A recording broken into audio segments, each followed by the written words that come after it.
We often imagine ancient civilizations as primitive, struggling against nature with crude tools and limited knowledge. We picture rough hands chipping away at stone, guided by trial and error, slowly shaping monuments over generations.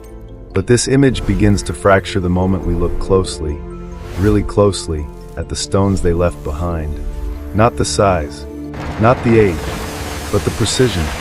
Across the world, from South America to the Middle East, from Asia to the Mediterranean, we find stone blocks cut with an accuracy that challenges modern engineering.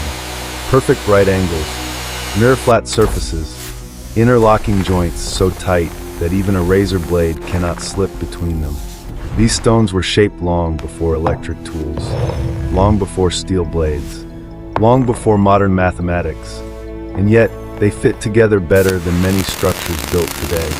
This raises a dangerous question, a question that sits uncomfortably between archaeology and forbidden speculation. Did ancient civilizations possess a technology that we have lost, or were they guided by a knowledge that did not originate on Earth? Let us begin with the stone itself. At sites like Puma Punku in Bolivia, massive blocks of andesite and diorite lie scattered like abandoned machine parts. These are not soft stones. Diorite is harder than steel tools made of bronze or copper, the metals available to the people officially credited with carving them. And yet the stones display features that seem impossible. Perfectly drilled holes, uniform channels, sharp internal corners, identical measurements repeated across different blocks, as if they were mass-produced. Some stones appear to have been cut, polished, and shaped as if they passed through an industrial workshop rather than being carved by hand. There are grooves that curve smoothly, suggesting rotary motion. There are surfaces so flat they reflect light evenly, something extremely difficult to achieve without modern grinding equipment. Even today, shaping diorite requires diamond-tipped tools, high torque, and advanced machinery. So how did ancient builders do it? Conventional explanations tell us it was done slowly, painstakingly, with patience measured not in years, but in centuries. But patience alone does not create precision. Repetition does not automatically create perfection. To cut stone with such accuracy, you must first know what accuracy is. You must understand geometry, measurement, standardization. You must possess tools capable of repeating the same cut again and again without deviation. Now travel to Egypt. The Great Pyramid of Giza is often praised for its size, but its true mystery lies in its alignment and stonework. The pyramid is aligned to true north with an error of less than 0.05 degrees. Its base is level to within centimeters across hundreds of meters. The core blocks weigh tens of tons, yet fit together with astonishing precision. Inside, granite blocks, some weighing over 70 tons, were cut and placed with accuracy that modern cranes would struggle to replicate. Granite, like diorite, is extremely hard. Copper chisels do not cut granite. They dull, they bend, they fail. And yet ancient Egyptian granite boxes, sarcophagi, and interior chambers show signs of precise cutting, drilling, and polishing. Some drill holes display spiral grooves consistent with high-speed drilling. The rate of material removal appears far beyond what hand-powered tools could achieve. This is not speculation. It is measurement. Modern engineers who examine these artifacts do not ask why they were built. They ask how, because the how does not align with the tools we are told existed. Move now to Peru. At Sacsayhuamán, enormous limestone blocks, some weighing over 100 tons, are fitted together in a regular, polygonal pattern. Each stone is uniquely shaped. Each interlocks perfectly with its neighbors. This is harder than cutting identical blocks. To achieve this, builders would need to repeatedly lift, test, adjust, and reshape massive stones with extraordinary precision. Yet there is no mortar. The stones hold themselves together through geometry alone. Earthquakes have shaken this region for centuries. Modern buildings collapse. The ancient stone walls remain. How did they shape stone so precisely? And why has this method vanished? Mainstream archaeology often answers with a single word: ingenuity. Humans are clever. Humans adapt. And that is true. but ingenuity still obeys physical limits. Hardness matters, friction matters, tool materials matter. You cannot carve steel with wood, no matter how clever you are.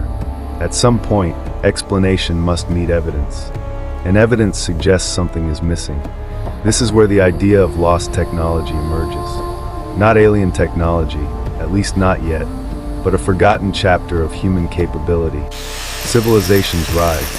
Civilizations fall. Knowledge can be lost. Libraries burn. Languages vanish. Skills disappear. We know this has happened before. Roman concrete outperformed modern concrete for centuries. Greek fire was lost. Ancient medicine was forgotten and rediscovered. So is it possible that ancient builders possessed advanced stoneworking techniques that simply did not survive? Perhaps they understood vibration, sound, resonance. Some researchers suggest that stone could have been softened using chemical processes now unknown. Others propose acoustic methods, using sound waves to fracture or shape material. These ideas sound exotic, but so did electricity once. And yet, there is a deeper layer to this mystery. The same precision appears across civilizations that officially had no contact with one another. Egypt, Peru, Cambodia, India, different cultures, different languages, different mythologies, but the same impossible stonework, the same obsession with massive construction, the same celestial alignments, the same myths of gods descending from the sky to teach humanity. Could this be coincidence or inheritance? Many ancient legends speak of teacher beings, beings who arrived after a great catastrophe, beings who brought knowledge, beings described as shining, tall, or not entirely human. In Sumer, they were the Anunnaki. In Mesoamerica, Quetzalcoatl. In Egypt, Thoth. They were not worshipped as creators, but as instructors. They taught agriculture, astronomy, architecture, and then they left.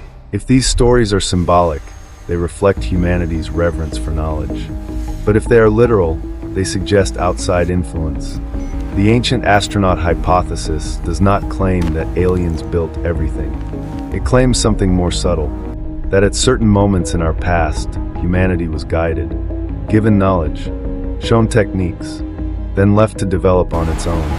And over time, that knowledge faded into myth. This would explain something curious. The oldest stonework is often the most precise. Later constructions become cruder. In Egypt, early dynastic stonework shows greater precision than later periods. In Peru, older megalithic walls are more refined than Incan additions. This is the opposite of technological progress. It suggests decline, as if builders were copying techniques they no longer fully understood, as if they were imitating something older, something greater. But skeptics raise an important point. If advanced technology existed, where are the tools? Where are the machines? Where are the remains? This is a fair question. Technology does not fossilize easily. Steel rusts. Electronics decay.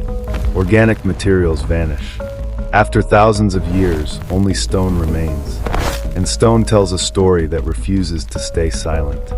A story carved with precision beyond expectation. We must also confront our own bias.